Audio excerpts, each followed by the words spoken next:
வத்தலை கிரவல பெற்றிய கலைத்தென்றல் நாட்டிய கலா நிலையத்தின் நடன ஆசிரியர் அவர்களை இன்று சந்திக்கிறோம்.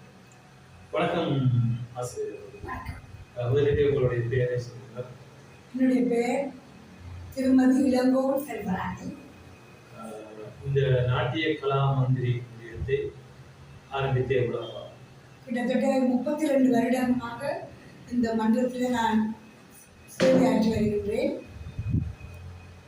முதலாக இந்த நிலையத்தை எங்கே ஆரம்பித்தேன்? முதலாக வத்தலையிலே நான் ஒன்று அந்த ஒரு நிறுவனத்தில் ஒரு சின்ன பகுதியில் இந்த கடையை ஆரம்பித்தேன்.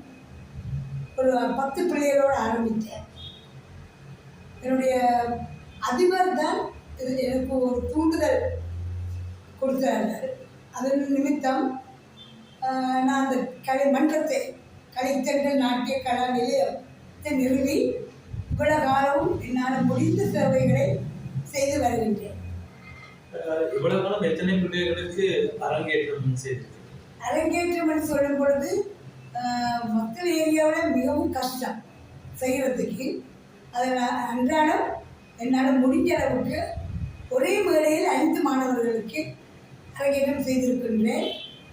தற்போது இந்த வருடம் 2 அரங்கேற்றம் செய்வதற்கு ஏற்பாடு செய்துள்ளேன். அதில் முதலாவது அரங்கேற்றம் எப்பொழுது நடைபெற போகிறது? எந்த பிள்ளைக்காக அந்த அரங்கேற்றம் நடைபெற போகிறது? டானியா சுதி ஜூலை மாதம் 20ஆம் தேதி எல்பின்சன் ஹாலில் நடைபெற இருக்கின்றது. 2வது வத்தலை ஏர்பன் கவுன்சில் மண்டபத்தில் செப்டம்பர் 7ஆம் தேதி நடைபெற இருக்கின்றது. அதனை மிகவும் மகிழ்ச்சியாக நான் தெரிவித்துக் கொள்கிறேன். அந்த 2வது அரங்கேற்றம் 3 பிள்ளைகளுக்கு ஒரேடியாக செய்ய போகிறீர்கள் நினைக்கிறேன். அந்த 3 பிள்ளைகளுடைய விவரங்களும் அந்த அரங்கேற்றத்தை செய்ய உங்களுக்கு ஒத்துழைப்பு வழங்குகிறவரை பற்றி இருக்கிறார்கள். ஆமாம், இந்த செப்டம்பர் மாதம் செய்ய போகின்ற அந்த அரங்கேற்றத்தில் கலைவாணி, தினேஸ்வரி, கௌசல்யா 3 மாணவர்கள். இவர்கள் இந்த கலைக்காக மிகவும் பாடுபட்டுவார்கள். ஆகவே இவர்களை முன்னுக்கு கொண்டு வர வேணும். அவங்களுக்கு முடியாட்டிலும் அதை அவங்களை கொண்டு வந்து அதை வழி நடத்தணுன்றதுக்காக நான் மிகவும் பாடுபடுகின்றேன். அதோட அதுக்காக சங்கவி சுரேஷ் அவர்கள் இந்த கலை அரங்கேற்றத்துக்கு மிகவும் ஒத்துழைப்பை நல்கி வருகின்றார். அத்துடன் டாக்டர் ஈஸ்வரலிங்கம் ஐயாவும் மிகவும் ஆர்வத்துடன் எனக்கு இந்த உதவியை செய்ய வந்துள்ளனர். கிட்டத்தட்ட இந்த 3 மாணவிகளும் எவ்வளவு காலம் இந்த 3 மாணவிகளும் கிட்டத்தட்ட கௌசல்யா 6ஆம் ஆண்டிலிருந்து என் கூட இன்னும் வரையும் இருக்கின்றார். 27 வயசு நெருங்கி விட்டது. ஒரு மகனும் இருக்கிறார். 2வது கிட்டத்தட்ட 20 வருஷம் ஆயிடுச்சு. இடையில கொஞ்சம் பிரேக் ஆயிடுச்சு அவட கதை. ஆனால் தொடர்றார். ஒரு மகன் இருக்கிறார். அதே மாதிரி தினேஸ்வரி 2 பிள்ளைகள் இடையில தான் வந்து ஜாயிண்ட் ஆனா. கிட்டத்தட்ட ஒரு 3 வருஷம் என்னை தேடி வந்து ஜாயிண்ட் ஆனா.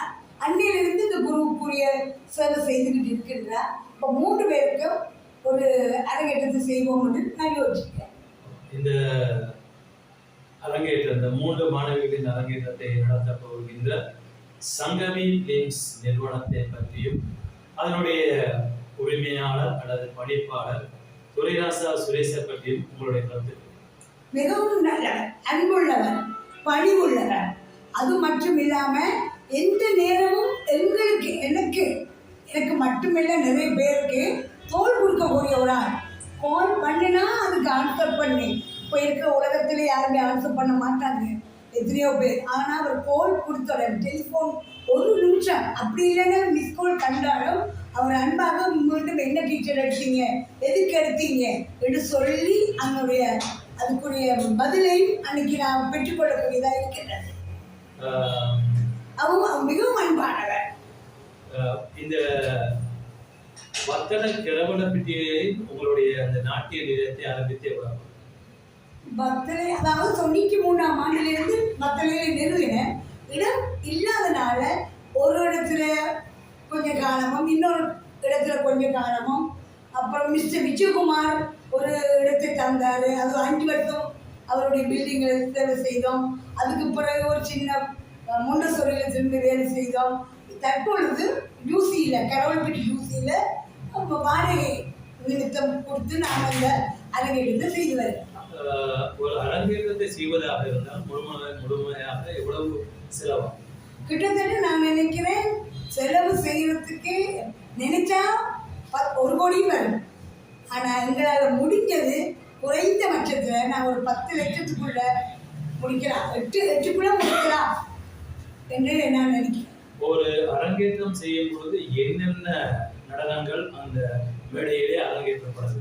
கட்டாயம் ஒரு புஷ்பாஞ்சலி, தொடக்க புஷ்பாஞ்சலி, அலாரிப்பு, ஜதிஸ்வரம், அதுக்கு பிறகு வர்ணம், பதம், கீர்த்தனம், ஒரு கிராமிய நடனம், ஃபோக் டான்ஸ் ஏதாவது ஒரு செய்யலாம், இல்லைன்னா ஒரு ஆண்டாள் நடனம், தில்லானா, மங்களம்.